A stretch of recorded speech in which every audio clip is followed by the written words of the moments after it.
everybody, what is up? Moving forward in our van build, I'm going to be making some doors for my bathroom. So I went ahead and measured the width in between these two walnut face frames, and I cut a piece of plywood to that height and width. So from the single board that I cut that's entire width, I measured from the end of this bathroom wall to my shower wall and cut that piece into two. So I've got this smaller piece and the bigger piece. So when that door opens, you now have complete privacy. And it's just going to hit this little lip. The only problem now is I got to cut this board because it's hitting my AC unit. And I went ahead and marked where I needed it to cut. So I just got some iron-on edge banding, and I bought the thick stuff, so when I put it on there and I cut it, I'll have about 2 plywood widths to use in a single roll. And I might not have enough walnut. I've been using this for a long time. I might have to go get some more, but hopefully I'll have enough at least to do one panel. So I got the iron heating up, and we'll just cut this out while we wait. I just put some tape on there, and I could still see my line. Not sure if you guys can see it, but that just minimizes any tear out, so it will leave as clean of an edge as it can.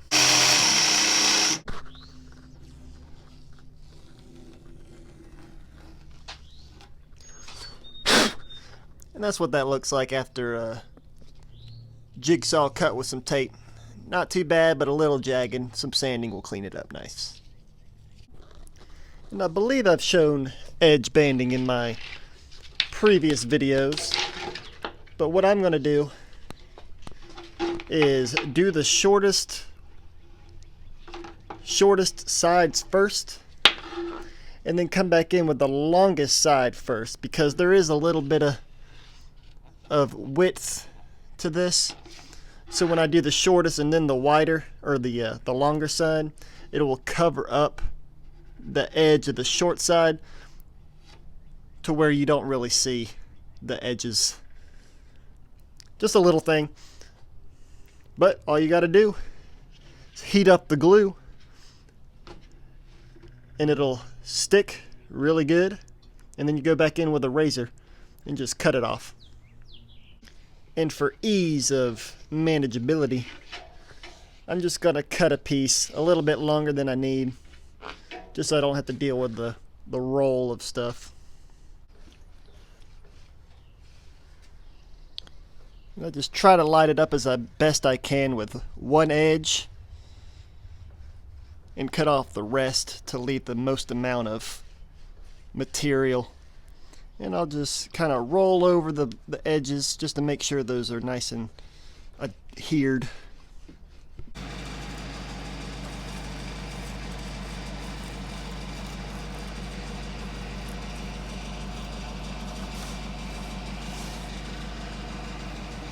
And that's what that'll look like after a quick sand. Looking good. And I did half a coat of clear coat on there already.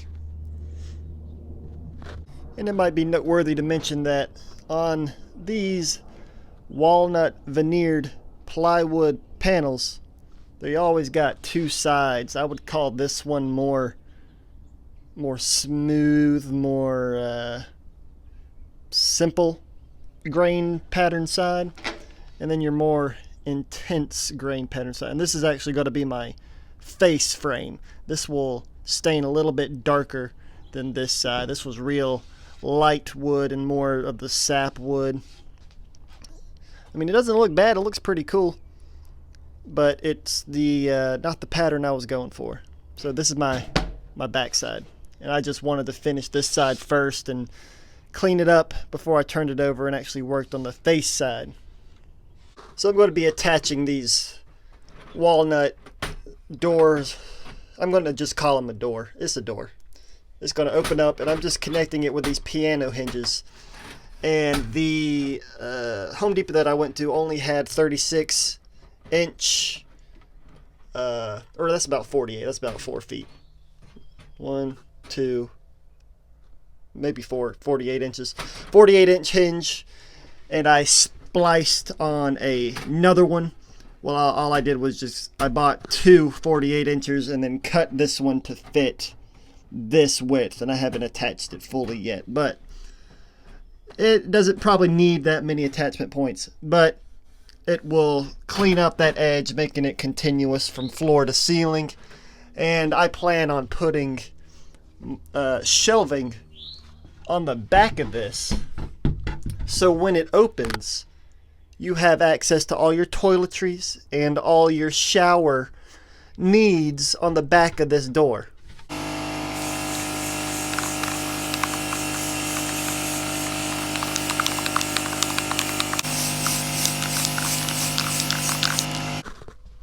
Alright, and there is the concept imagined. All 3,982 screws put in there.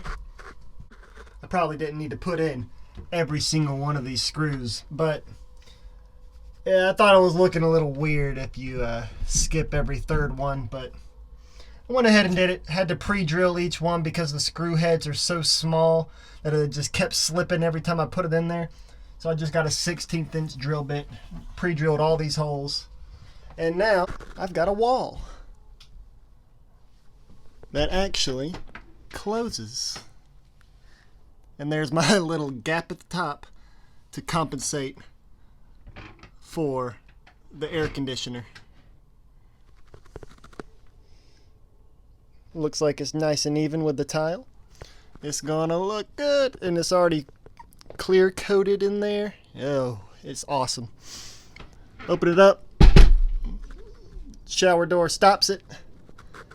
And now you got a little changing room, private thinking room, shower.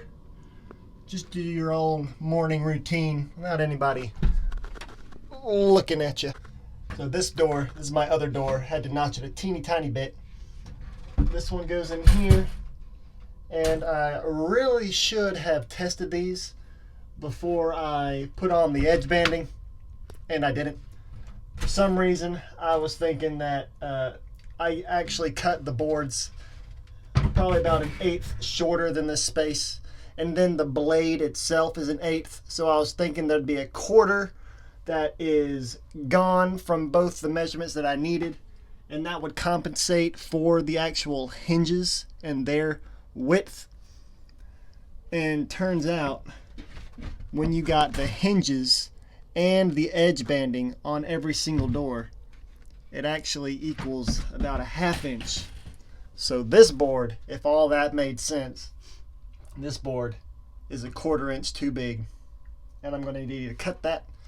But it's nighttime and now it's daytime, so I cut my board, cut a little bit more, put new edge banding on it, got some clear coat on there. Now we're going to install this on the other side of the van.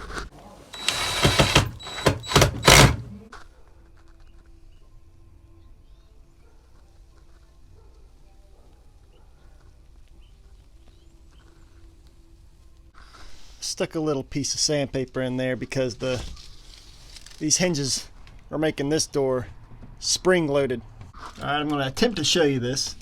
Little tight quarters, but on the back side of this little door, I attached some walnut stopper blocks to the top, middle, and the bottom.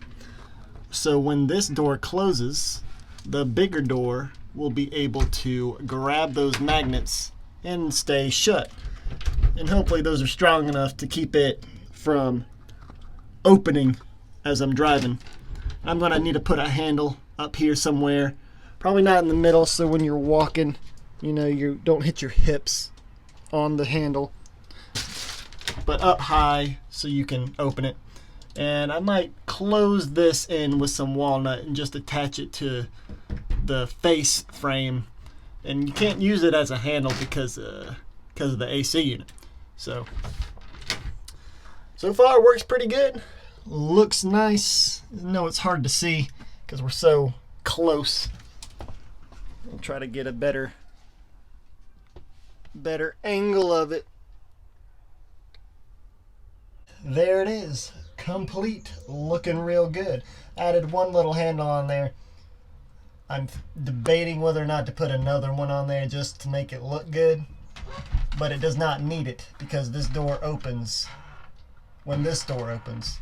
But you always got to remember to close the little door first, and then it stays shut. Nice. Open this door. Got a private bathroom. How cool is that? So that's going to be it for this video. Thank you guys for watching. I might add, or I'm not, I will add some shelving in this bathroom and possibly on the back of this door. So when it's fully open like this, I got some shelving for amenities. I might put a little mirror on there, or even on this one, a full size mirror. Might be a little small, but you could see your full body when this door is closed. Anyway, that's all down the road. That's it for this video. It's probably as long as all my other videos, but I thought it might be a little bit shorter.